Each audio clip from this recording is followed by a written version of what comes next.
What happens when a Christian university's proud athletic legacy collides with the creative freedom of Hollywood? That's the question at the heart of Pepperdine University versus Netflix, a trademark dispute centered around the name Waves. Pepperdine lost its initial attempt to block the release of Netflix basketball comedy Running Point, very funny television show. But the fight is far from over. Now, the court must decide whether Netflix's use of the Waves mark is protectable artistic expression or actionable infringement. And it all comes down to a legal test some thought was settled law until the Supreme Court rocked the waters in Jack Daniels versus VIP Products. I'm Scott Hervey, a partner at Weintraub Tobin, and I'm joined today by my partner, Richard Buckley. We are going to unpack this battle over brand identity, free speech, and college sports on this episode of The Briefing.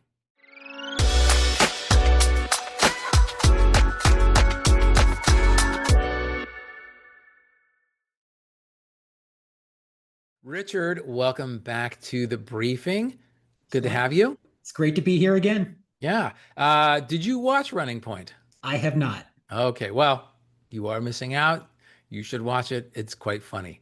I feel like I must now. All right, let's get into this. So let's start with the basics. What's this case about, Richard? So, Pepperdine's athletic teams have been known as the Waves since 1937. Netflix and Warner Brothers released a scripted comedy series called Running Point, featuring a fictitious professional basketball team named the Los Angeles Waves. The university sued, claiming trademark infringement and false designation of origin under the Lanham Act, among other things. Pepperdine raised several issues in the complaint. First, they argued that the fictional Los Angeles Waves team, which by the way is not a collegiate team, it's like an NBA league team, uses the word waves with a strikingly similar font to Pepperdine's registered marks. Pepperdine also contended that the colors used by the fictional team were similar to Pepperdine's and that both marks were used in athletic context. Pepperdine specifically pointed out that an image in the Running Point trailer included a framed jersey with the number 37, which they believe references Pepperdine's founding year of 1937. Coincidence? I don't know. But perhaps most importantly, Pepperdine was concerned about reputational harm. They argued that the themes in Running Point, including excessive alcohol and substance use, sexual innuendos and imagery and foul language, and other content, didn't align with Pepperdine's Christian values and would negatively impact the university's reputation. So Pepperdine sought a temporary restraining order, a TRO, to block the release of Running Point, which premiered on February 27, 2025. The university argued that the use of waves, along with similar color schemes in a jersey numbered 37, would confuse viewers and damage Pepperdine's reputation. As you previously mentioned, the court denied the TRO, finding that Pepperdine was unlikely to succeed on the merits of its trademark claims because the use of waves fell under the Rogers test, which protects expressive works unless the use is irrelevant or is explicitly misleading. Right. We previously covered the court's ruling on the TRO, so we're not going to delve into that too deeply. You can, we'll include a link to that episode in the show notes here. So after the show aired, Pepperdine filed a First Amendment complaint to incorporate new allegations, including claims of widespread use of the Waves mark in marketing. For example, Pepperdine alleged, and in the First Amendment complaint included pictures showing Netflix's use of Waves on tickets for the series premiere. Pepperdine also alleged consumer confusion with regard to third-party sales of Wave merchandise linked to Running Point. Shortly after Pepperdine filed its First Amendment complaint, Netflix filed a motion to dismiss the First Amendment complaint based mainly on the argument that the Rogers test still applied and shielded them from liability because waves, the use of waves, was part of an expressive work and it was not misleading. Right. And so that brings us here to Pepperdine's opposition to Netflix's motion to dismiss. All right. So Pepperdine, in their opposition, argues that Jack Daniels versus VIP products, that decision changed everything. In that case, the Supreme Court ruled that when a trademark is used as a source identifier, Rogers does not apply, even if the use has expressive elements. Pepperdine claims that Netflix used waves not just expressively, but as branding, as a source identifier for the Running Point series. Pepperdine pointed to extensive use of the mark in the series and in marketing of the series, social media posts, merchandise, and Netflix referring to itself as, quote, home of the Los Angeles Waves. And Pepperdine argues that that's enough to knock Rogers out of play, thus triggering the traditional trademark analysis and the likelihood of confusion test under Jack Daniels. All right, so where does this leave us? So, Richard, what's your take on how the court might rule? Hard to say. Pepperdine's amended complaint is strong on its face. They've alleged that Netflix used the Waves mark pervasively and commercially as a brand identifier. And that could persuade a court not to apply Rogers at this early stage. That said, it's not a slam dunk. Netflix can argue credibly that Waves is part of the show's world building and that viewers aren't confused about who made the show. Right. I agree with you, but I think my prediction is that the court denies the motion to dismiss. At this stage, Pepperdine just needs to plausibly allege source identifying use. And I think, based on the use of the Waves mark outside of the program, I think that Pepperdine may have done just that. Whether Pepperdine will ultimately win on likelihood of confusion, that's a whole different question. So, with regard to fan made, unofficial Waves merchandise, that can't be pinned on Netflix. As you know, Scott, because you're helping some of your clients with this very issue, that being counterfeit merchandise that includes marks and even images from programs all over sites like Etsy and Redbubble. Um, However, I just have to ask, um, why do you think Netflix printed tickets for the series premiere with the Waves mark on it? And relatedly, why would Mindy Kaling, one of the creators of the show, include as a tag on her Instagram page, um, home of the Los Angeles Waves? This arguably a gift to Pepperdine, no?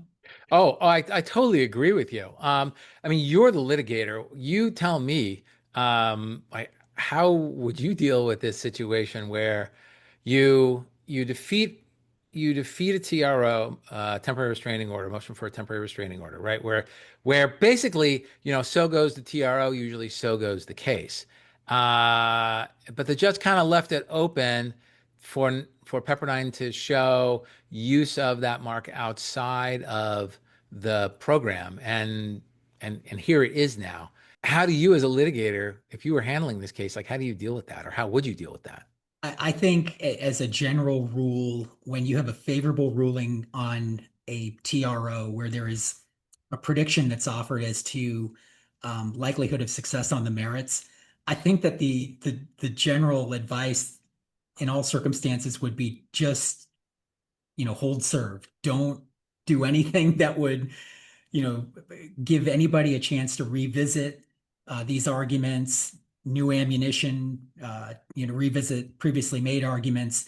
Just stay cool is Right. is generally what I would advise in a situation like that. Yeah. Uh, But I guess according to the timeline in the First Amendment complaint, remember the First Amendment complaint was filed and then Netflix filed its Netflix filed its motion to dismiss, but the TRO the TRO hearing was before. prior, yeah, it was prior. So it's interesting, right? Um, Netflix, Pepperdine may not have had this additional evidence. They may not have had this evidence of Netflix's use of the waves outside of its use in the television program. Um, so let's okay. This is an interesting question. Had had Pepperdine brought its TRO after filing its first amended complaint with evidence of use of waves outside of the creative context of the program, and arguably showing use as a source identifier, how do you think the court might have ruled? What do you think might have happened? That's a great question. It's very difficult to say, but I think that there would have been some distinction and analysis of, um, expressive, artistically protected conduct and commercial conduct, which, in its opposition to the motion to dismiss, Pepperdine draws a distinction between, those two types of conduct. Yeah. Assuming it had made that argument before and that the court had bought into it, then they maybe get a TRO on the commercial activity, and they move forward with their lawsuit in the face of pleading challenges. Yeah, I think I agree with you. I think the more likely thing that would have happened had Pepperdine brought its TRO after it filed its First Amendment complaint, or if it had this evidence before it filed its initial complaint and brought its TRO, I think that the court would probably have found Rogers not applicable, but it would not have enjoined the airing of the series. I think the court probably could have said, "Look, you can you can recover your damages in a monetary, you can recover monetary damages, and that's sufficient because you know, the weighing of the benefit versus the harm to Netflix. I think the harm would definitely outweigh any benefit that Pepperdine could receive, and plus, I think that it's the harm suffered could be um, covered through economic damages, possibly. I think Pepperdine might argue that its reputational harm couldn't be covered by economic damages, but I don't know. I think we find that most things can be addressed through money. Agreed. And I Yeah. think that if the court had the opportunity to, and it has the opportunity now, I suppose, with the motion to dismiss, but to address the distinction between artistic and commercial activity and to treat them differently, apply Rogers to one and not the other, then you kind of get into like a more realistic look at what is really going on here. I don't think Pepperdine can credibly argue that when you watch that show, you think that Pepperdine endorses it or has produced it, or this is a Pepperdine production. But I do think that when you go to buy a t-shirt in a store and it says waves on it in blue and orange, you might think that's a Pepperdine shirt, but it could be a Netflix produced merchandise. Yeah. I mean, Um, I don't think it would be wise to produce Waves themed merch related to the program. I think that's where you could have some big problems. Not Um, now. but I don't think that a, a collegiate basketball fan who happens to follow and love Pepperdine Waves, I don't think that there's a high degree of overlap between that person and the average viewer of Running Point. Because um, in order to show this type of consumer confusion or likelihood of confusion, you have to show overlap in the groups of consumers um, that interact with these goods or services. And obviously, this all comes out in uh, expert testimony and survey evidence. And, I'm sure one side will have survey evidence that shows that there is an overlap, and another will have survey evidence that shows that there isn't an overlap, and it'll be up to the jury to decide which one they believe. And, So, and if the court, accepts everything that's been alleged as true for purposes of a motion to dismiss, as it is supposed to do, then the lawsuit goes forward. right. I think there is one takeaway here for lawyers who do what I do, which is advise studios and production companies on issues just like this, um, is to make sure that your client uh, kind of understands the risk of running with a brand like this, because I'm fairly sure that when they did the script report and they noted that this team was named the Waves, that the script report noted that Pepperdine's basketball team is also named the Waves, and the lawyer would have gotten a copy of that script report, and the lawyer may probably should have flagged the studio and flagged for production. Look, okay, we can use this in the show, but um, let's make sure that it's not used in advertisement or promotions because that's when we could have problems. Right. Better to be safe than sorry. And it invites trouble Yeah. to do Yeah. that, Oh, um, yeah. Well, especially so with all those sort of coalescing factors. right. Well, this case certainly has the potential to reshape how expressive works are treated under trademark law, especially in the streaming era where branding and content kind of bleed together. The Jack Daniels ruling sets the tone, and Pepperdine is testing how far courts are willing to go in reining in Rogers. We will certainly be watching this one closely. Oh, we will. And we'll definitely report back on the court's ruling. Well, that's it for today's episode of The Briefing. Thanks to Richard for joining me today. And thank you, the listener or reviewer, for tuning in. We hope you found this episode informative and enjoyable. If you did, please remember to subscribe, leave us a review, and share this episode with your friends and colleagues. And if you have any questions about the topics we covered today, please leave us a comment.